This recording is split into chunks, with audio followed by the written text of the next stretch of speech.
back to the Business Caselette, where we take a look at little bits of business to try to leave our sessions a little more understanding about the business that surrounds us. If you're in a marketing class right now, you've likely been asked to pay attention to the Super Bowl commercials. Today, we're gonna understand why. First, we'll talk about sports marketing to get a lay of the land, and then we'll focus on this year's Super Bowl commercials. I'll even walk you through my favorites and least favorites. By the way, before we dive in, please be sure to like and subscribe below, and without further ado, let's hit it. To understand the sports marketing industry, let's of course take a look at why it's attractive to businesses, and then we'll take a look at why it's attractive to customers.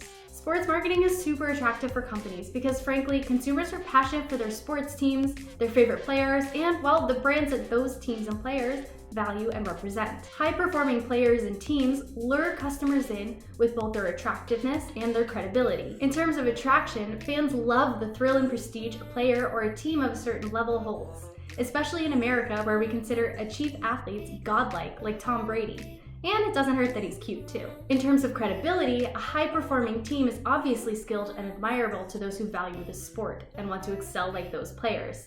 That's why we love Titleist Pro V1 golf balls, or whatever the leading gear is in your sport, because we all want to play like the pros. The why for the consumer echoes on these whys for the company. To look at the why for the consumer, we can consider David Aaker's framework for value proposition. By the way, David Aaker is a great name to know. He's one of the leading specialists in brand strategy marketing and has written many works on branding and marketing strategy. Definitely dive into those when you can. Aaker's value proposition framework is essentially to assess a brand's impact for 3 benefits: emotional, functional, and self-expressive. Let's look at those 3 factors. First up, emotional benefits. Sports fans, for lack of better words, are emotional.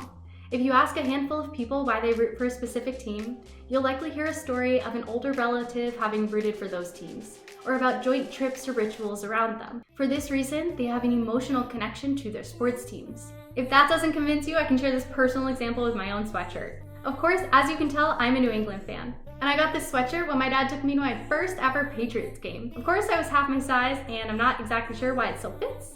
Perhaps it's the 90s, your kids will grow into their clothes trends, but still waiting on that one. Next up, functional benefits. On the functional side, we see what we were talking about before in relation to the why for the company. By seeing highly skilled players using certain gear, the gear develops an elevated credibility. The association with high-performing players says something about the functional benefits of the items, and thus the functional benefits that the consumers can experience too. Finally, we have self-expressive benefits. We can also revisit the company's perspective to see what self-expressive benefits are at play here. If you're a new golfer, you'll most likely want to use Pro V1s. Or maybe not truly at first because they're expensive and you'll lose a ton. But most mid-level golfers, if they can, will use Pro V1s. Using Pro V1s gives the golfer the benefits of feeling like they're treating themselves, feeling like they're dedicated to their growth in the sport, and in communicating externally that they're taking their sport seriously, and that they should be seen as such externally too. So all in all, when we think of sports marketing, we've got a triple whammy here: emotional, self-expressive, and functional benefits. Are you convinced that sports marketing is a good opportunity? Good, me too. Now let's talk about the Super Bowl. The Super Bowl offers a truly unique opportunity for marketers. Why? Because it's a moment where all eyes are on the TV, especially in the age of digitization of media and avoidance of commercials at all costs. First and foremost, you're not going anywhere because you don't want to miss a moment of the highly anticipated game. And you're not going to record it and watch it on a delay. No, of course not. You're going to watch it live, commercials and all. Now, what's even more interesting is that you're not only going to have sports fans watching, but also non-sports fans alike, because the Super Bowl is an event.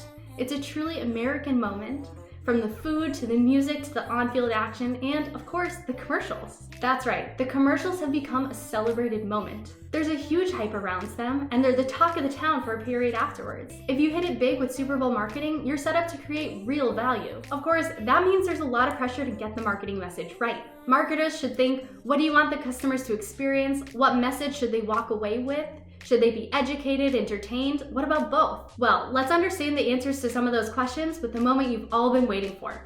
I'm gonna walk you through some of my favorite and my least favorite commercials of this year. Let me know if you agree in the comments below, or if you have different highs and lows from this year's lineup. Okay, let's start with my favorites. Of course, my number 1 favorite this year has to be the Bud Light Seltzer commercial all about lemons. But why I love it isn't just for the commercial itself. It's for the unofficial continuation of the commercial into the stands with Dude with Sign from Twitter. God knows we've received more lemons than we know what to do with, and lemonade is coming out of our ears this year, so this relevant and cheerful take on "we've suffered, let's grab a drink" was truly great. One issue that I did have with this commercial is that it didn't really educate the customer. By referencing the seltzer without defining whether it's alcoholic, I was more focused on the entertainment aspect than figuring out the product. Next up, my second favorite was of course the Reddit commercial. Many companies will invest their entire budget, or a big portion of it, on the Super Bowl commercial. This means they've got to hit it right. Reddit was transparent with us on that decision and even included us in the conversation. And of course, what better way to answer their question than to take it to Reddit and start a thread? Redditors will be thrilled to see the commercial, and non-Redditors will rewind to see whether an extraterrestrial just occupied their TV screen for a moment. Brilliant. Well done, Reddit. The third commercial I loved was the Budweiser commercial. It was a 2-second mini commercial in the bottom of the screen that simply explained they had a new non-alcoholic Budweiser. Simple and to the point. Now, my impression is that's likely a cheaper spend than the rest of the commercials on the Super Bowl, and 100 times more effective. Of course, there were some other great ones. There was Jake versus Drake from State Farm. Amazing. They've been crushing it lately. There was Skechers, which positioned their product as an indoor sneaker. And maybe that just speaks to me as a dancer lacking foot support with all this stay-at-home nonsense, but it communicated a different message or a different use case that I thought was interesting. There was also the Rocket Mortgage "Pretty Sure You'll Be Alright" montage. That was a cool one. And of course, the Amy Schumer mayo commercial. Not sure why mayo is being advertised, and I wonder if it speaks to a decrease in recent sales.